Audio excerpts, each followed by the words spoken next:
I got the Christmas set of bead landing size 8 glass seed beads at Michael's to make this project. I'm also using kilt pins, check glass bead boxes from John Bead, and some extra chain I have left over from some other projects. The first thing I'm going to do is add seed beads to the head pins in my color scheme, which is green and gold for this pin. I'm making a variation of only seed beads and also mixing the seed beads with the check glass beads. You want a variation for this project. Clip the end of the head pin and create a loop with round nose pliers on each pin.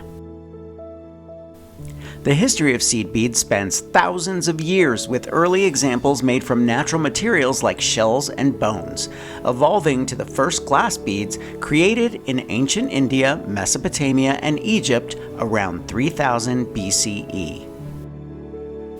The history of wearing pins and brooches traces from their functional origins as fasteners for clothing, dating back to the Bronze Age, to their evolution into decorative accessories that signify status, affiliation, and personal style.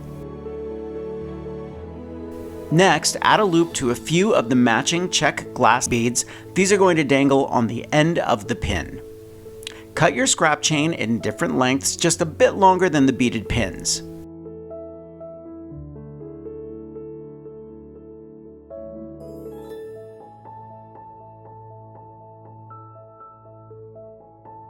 Using jump rings, attach the beaded pins and chains to the kilt pin. Alternate between the beaded pins and the chains, and make sure you fill up the pin.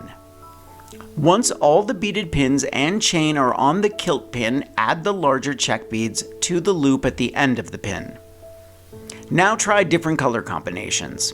If you don't want to wear this as a pin, add some chain to each end of the kilt pin and wear it as a necklace. Let me know what you think in the comments. And by the way, check out the bead landing seed bead collections at Michael's. They come in sets of brights, metallics, and pastels, and they would make a terrific gift for someone creative. I'm going to leave a link for everything I used for this project in the description below. Thumbs up if you like this video, leave me a comment and I will get back to you. Subscribe to my channel if you haven't already and press the notification bell so that you know I have a new video. If you want content I don't share anywhere else, follow me on Patreon. And if you want even more inspiration, grab one of my craft books. I think you'll like the Big Ass Book of Bling, and I'll see you real soon. Bye everybody.